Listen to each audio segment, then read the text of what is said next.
Hey guys, this is Robert Iva, and I did my art book over The Martian by Andy Weir. So the main characters of The Martian are the Ares 3 crew. As you can see, they're all right here. But the main character, of course, is Mark Watney, who's portrayed by Matt Damon in the movie The Martian. So let's get down to it.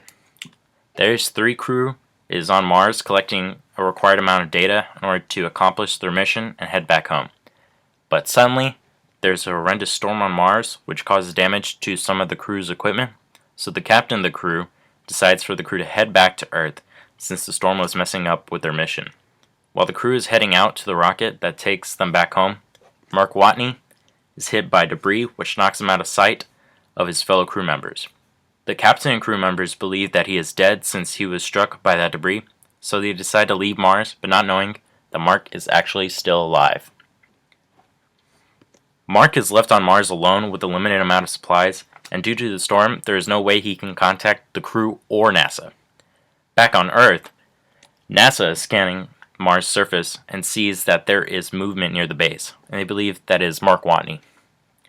So, NASA starts monitoring his every move to see that he has found the Pathfinder, which is this object. Oh, my bad. This object right here, which used to be a rover that was sent to Mars back in the 90s.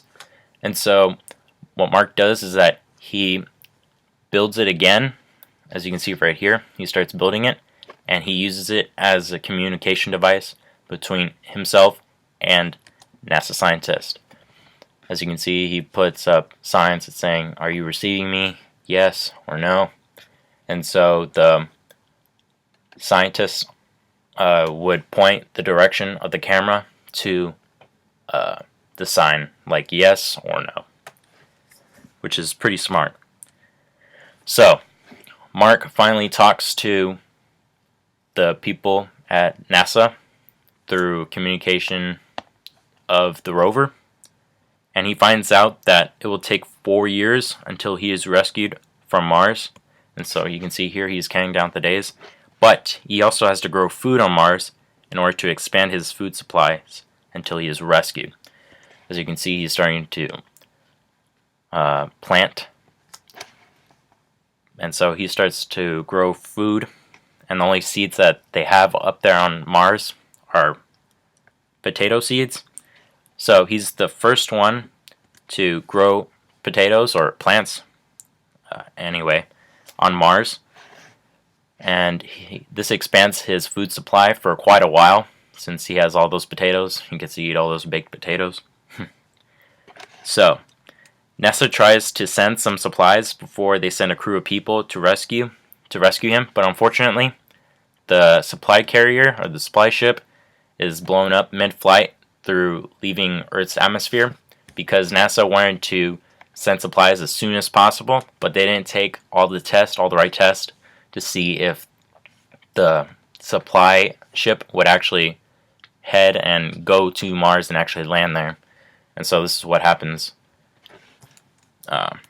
But NASA finds a way to actually bring Mark back. And that's actually, as you can see above here, these plans right here, he made the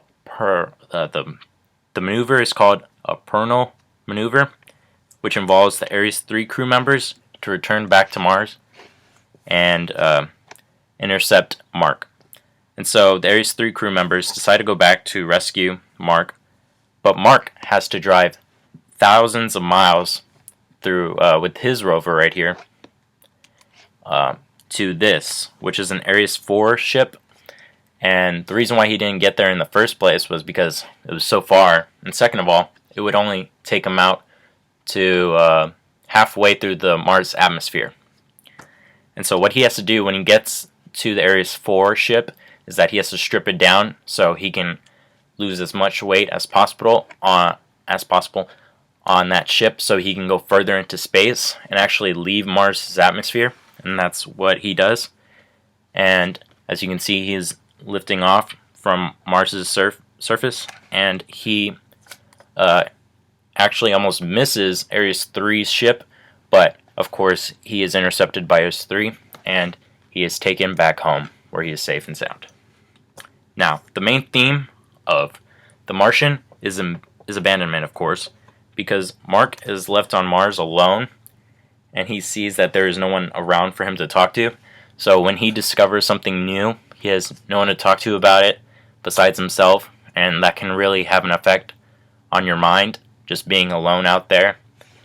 As you can see, he's just contemplating about what he's done during that day. But, of course, the main audience for this book was for teenagers, as you can see this girl right here, and then, of course, for adults. And what was great about it, the writing, I know this isn't from actually the book, but it's a scene from the movie, which is in the book. And it's just the humor of the book, which I find really great about the writing. It keeps you entertained, and it makes you feel like you're actually in there and you're laughing yourself. And let me just show you a clip. They say that once you grow crops somewhere, you've officially colonized it. So, technically, I colonized Mars.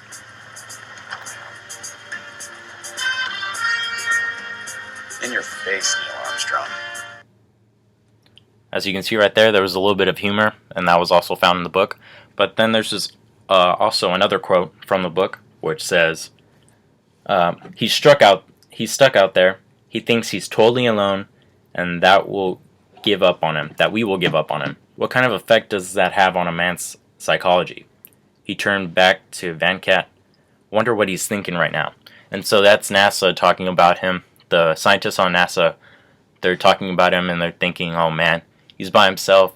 What is he doing up there? He must be thinking like, oh, he just wants to kill himself, that no one wants to help him, and that he's never going to get help.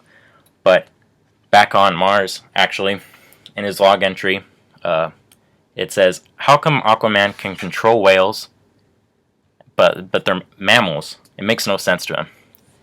And so this is why I find so great about this book, is that it doesn't make it depressed like the movie Castaway does.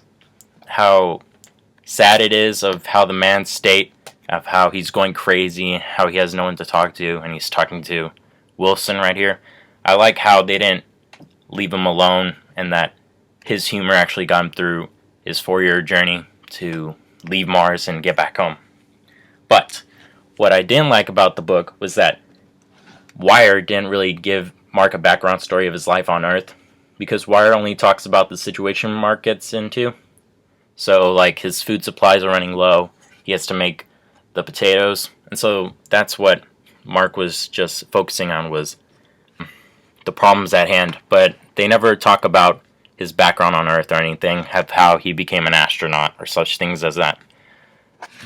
And so there's that. And then there's this one quote which I find, or this passage from the book that I find to be the most important passage from the book. And it's, if a hiker gets lost in the mountains, people will coordinate a search. If a train crashes, people will line up to give blood. If an earthquake levels a city, people all over the world will send emergency supplies. This is so fundamentally human that it's found in every culture without exception. Yes, there are who just don't care, but they're massively outnumbered by the people who do. And that's by Andy Weir, The Martian. And I find this passage to be the greatest one out of the rest within the book, because it not only points out the whole concept of the story, which is trying to bring back Mark to Earth, but how humans are willing to sacrifice something just to help out one human in need. And so it's just an instinct for one human to help out another, but then there's like this guy who don't help out. So Wire uses this quote to demonstrate that humans are naturally good and willing to help out others, but there are some people who do not give a damn about another due to bad experiences with helping out others. So that is it.